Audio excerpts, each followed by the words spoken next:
اور آج کیونکہ انڈین آرمی چیف کولمبو میں ہیں، گئے ہیں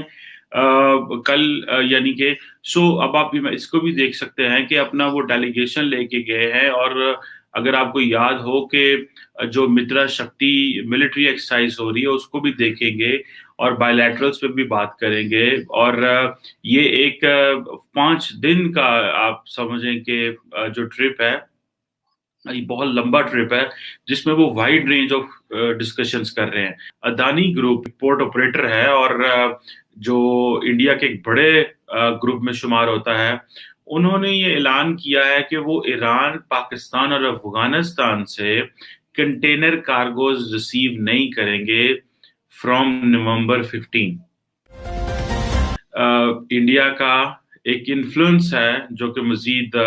سری لنکا پہ ہے۔ آج میں انڈیا سری لنکا پہ بات کروں گا، اور جس پہ انڈین آرمی چیف بھی آج سری لنکا گئے ہیں، لیکن ایک امپورٹنٹ ڈیولپمنٹ یہ ہوئی ہے ویورز کے اڈانی گروپ نے، جو کہ اڈانی پورٹس سب سے زیادہ ایک پورٹ آپریٹر ہے اور جو انڈیا کے ایک بڑے گروپ میں شمار ہوتا ہے، انہوں نے یہ اعلان کیا ہے کہ وہ ایران، پاکستان اور افغانستان سے کنٹینر کارگوز ریسیو نہیں کریں گے فرام نومبر 15۔ اچھا، اب یہ جو چیز ہے یہ کس طرح، کیا ایک گروپ اس طرح کر سکتا ہے؟ کیا اس کو اسٹیٹ، ظاہری بات ہے اس کے پاس اگر رائٹس ہیں تو وہ کہہ سکتے ہیں کیونکہ انہوں نے پورٹ لی ہوئی ہے، گورنمنٹ سے اتھارٹیز ہیں ان کے پاس ہے۔ اب ہوا یوں ہے کہ پچھلے کچھ ویک پہلے اگر آپ کو یاد ہو تو ایک بڑے پیمانے پہ کوئی 3 ٹن ہیروئن جو تھی افغانستان سے انڈیا گئی وایا ایران، جو کہ ایسٹیمیٹڈ کہا جاتا ہے 2.65 بلین ڈالرز کی تھی، اور یہ جو ویسٹرن گجرات کے مندرا پورٹ پہ آئی، جو کہ اس کو اڈانی پورٹ ہی چلاتے تھے۔ اب ڈیولپمنٹ یہ ہے ویورز، انہوں نے کہا ہے جی کہ یہ اڈانی پورٹس نے کہا ہے کہ ہم یہ الاؤ نہیں کریں گے، اور ہمارے پاس یہ رائٹس ہیں اور ہم یہ کر سکتے ہیں۔ اچھا، مزے کی بات یہ ہے کہ یہ جو شپنگ گئی تھی یہ بیسیکلی بندر عباس پورٹ جو ایران کی ہے وہاں سے گئی گجرات مندرا پورٹ پہ، اور اچھا اس میں پاکستان انوالو نہیں ہے، ٹھیک ہے جی، لیکن ایران اور افغانستان انوالو ہیں، لیکن انہوں نے کیا کیا کہ انہوں نے پاکستان سے کہا ہے کہ وہ بھی آنے بند کر دیں گے، وہ ریسیو نہیں کریں گے۔ اچھا، اس کا ذرا کانٹیکس دیکھیں۔ کانٹیکس یہ ہے کہ انہوں نے تھوڑے دن پہلے سری لنکا کے اوپر بھی 51% جو ویسٹرن کنٹینر ٹرمینل ہے کولمبو پورٹ کا، اس کے رائٹس لی ہیں۔ دو چیزیں ہو گئیں۔ اب آپ دیکھ سکتے ہیں کہ کیا آئندہ آنے والے دنوں میں، جو کہ بہت بہت امپورٹنٹ ہے، آئندہ آنے والے دنوں میں کیا یہ ایسے ممکن ہے کہ انڈین جو ہے اڈانی گروپ جو ہے وہ پاکستان کو یا ہمیں یہ کہے کہ بھائی اب آپ جو ہے وہ اپنی کنٹینرز ہیں یا جو آپ کی وہ ٹریڈ ہے وہ اب وہاں بھی نہیں جا سکتی، سری لنکا میں بھی نہیں جا سکتی۔ سو یہ ایک بیسیکلی ایک نئی سچویشن ڈیولپ ہوئی ہے، اور اگر میں اس کو یہ کہوں کہ انڈیا اور سری لنکا کے تعلقات عموماً لوگ شاید یہ سمجھتے ہیں کہ برے ہیں، اتنے برے بھی نہیں ہیں، اور ماضی میں کچھ چیزیں تھیں، لیکن لگ یہ رہا ہے کہ اگر اڈانی گروپ سری لنکا میں چاہ رہا ہے، اڈانی گروپ جو ہے انڈیا میں آپریٹ کر رہا ہے، تو اب آپ امیجن کر سکتے ہیں کہ یہ کتنے بڑے پیمانے پہ شاید یہ پاکستان کو انفلوئنس کر سکتا ہے، اور اگر پاکستان اس سے انفلوئنس ہوتا ہے تو کس طرح ہوتا ہے، اور ہمیں اس میں یہ دیکھنا یہ ہے کہ جو انڈین انفلوئنس کہ میں آپ کو بتاتا ہوں کہ ڈیولپمنٹ کے حوالے سے پولیٹیکلی اور اکنامکلی کس طرح انگیج ہیں، اور آج کیونکہ انڈین آرمی چیف کولمبو میں ہیں، گئے ہیں کل یعنی کہ اب آپ اس کو بھی دیکھ سکتے ہیں کہ اپنا وہ ڈیلیگیشن لے کے گئے ہیں، اور اگر آپ کو یاد ہو کہ جو مترا شکتی ملٹری ایکسرسائز ہو رہی ہے اس کو بھی دیکھیں گے اور بائیلیٹرلز پہ بھی بات کریں گے، اور یہ ایک 5 دن کا آپ سمجھیں کہ جو ٹرپ ہے یہ بہت لمبا ٹرپ ہے جس میں وہ وائڈ رینج آف ڈسکشنز کر رہے ہیں. اڈانی گروپ کو کیا کہا جا رہا ہے یا اڈانی گروپ خود سے کر رہا ہے؟ اڈانی گروپ سری لنکا میں جب کوئی بھی کمپنی ہو اگر اتنے بڑے پیمانے پہ کام کر رہی ہو تو وہ ظاہری بات ہے وہ ریاست کی مرضی کے بغیر یا ریاست کی اپروول کے بغیر وہ کام نہیں کر سکتی. ان چیزوں کو تھوڑا سا ہمیں دھیان سے دیکھنا ہے. سو یہ نہیں ہے کہ اگر اڈانی گروپ ایک انڈیپینڈنٹ ہے گروپ ہے تو وہ شاید وہ خود فیصلے لے رہے ہیں یا سارے میرٹ پہ فیصلے لے رہے ہیں. کیونکہ جس طرح ویورز میں نے کہا کہ بندر عباس سے ایک جہاز نکلتا ہے جاتا وہ انڈیا میں ہے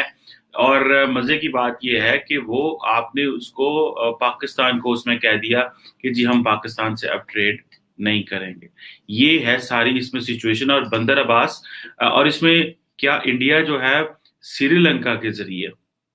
اگر آپ کو یاد ہو ویورز کہ جس طرح سار کو ڈس فنکشنل کیا گیا تھا. اگر آپ کو پتا ہے کہ پاکستان اس وقت سار کا جو تھا وہ اینول وہ کرنا چاہ رہا تھا سب سار کی لیڈرشپ پاکستان آ رہی تھی انڈیا بیک آؤٹ کر گیا اور آہستہ آہستہ سارے جو لیڈر ممالک تھے وہ بیک آؤٹ کر گئے اور پاکستان کا وہ شو خراب ہو گیا سار کے اوپر. اینڈ انڈیا اور میں نے اس کے اوپر تھوڑے دن پہلے ویڈیو بھی بنائی تھی آپ کو یاد ہوگا اور میں دوبارہ آپ کو کچھ اور ایڈیشنل چیزیں بتانا چاہتا ہوں. پہلی بات تو یہ ہے کہ انڈیا اور سری لنکا کی جو تقریباً جو مرچنڈائز ٹریڈ ہے وہ تقریباً $3.6 بلین کی ہے جس میں 60% جو سری لنکا کی جو ایکسپورٹس ہیں وہ پراپر انسینٹیوز لیتی ہیں کیونکہ ان کو ایک خاص قسم کا وہ ٹیرف جو ہے وہ نہیں لگتا ان کے اوپر. یہ انڈیا ان کو ایڈوانٹیج دیتا ہے. اور اسی دوران اسی میں اگر دیکھا جائے کہ انڈیا جو ہے وہ بڑے پیمانے پہ سری لنکا میں کام اس طرح کر رہا ہے کہ تقریباً 50,000 گھر بنا کے دیے ہیں انڈین نے. جو انڈین ہاؤسنگ پروجیکٹ تھا وہ 50,000 گھر بنانے ہیں اور ان ایریاز میں جہاں وار افیکٹڈ تھے. میں یہ چیزیں آپ کو یہ بتانا چاہتا ہوں کہ that how India enjoys that leverage on Sri Lanka and in return how it can affect Pakistan as well. So اب دیکھیں کہ یہ جو 50,000 پروجیکٹ ہیں وار افیکٹڈ ایریاز میں اور یہ کہا جا رہا ہے کہ وہ بڑے پیمانے پہ کمٹمنٹ ہے. یہ جو ہے اوور آل جو آپ سمجھ لیں کہ جو گرانٹس بھی انڈیا دیتا ہے سری لنکا کو اور جو اوور آل کمٹمنٹ ہے انڈیا کی طرف سے in terms of support to Sri Lanka یہ بڑے پیمانے پہ ملینز آف ڈالرز کی سپورٹ ہے. اور انڈیا اور سری لنکا کا جب کمپٹیشن ہوتا ہے وہاں پہ سری لنکا میں تو یہ کہا جاتا ہے کہ انڈینز جو ہیں وہ نارملی ان کا ڈیسیژن میکنگ پروسیس سلو ہے تو اس کی وجہ سے چائنیز جو ہیں وہ زیادہ ایکٹیولی رول پلے کرتے ہیں. اور مجھے ایسے لگ رہا ہے کہ انڈینز نے یہ چیز ٹھانی ہے اور یہ سمجھی ہے کہ آپ نے صرف امریکہ اور باقی ممالک کے ساتھ کوآپریشن نہیں رکھنا آپ نے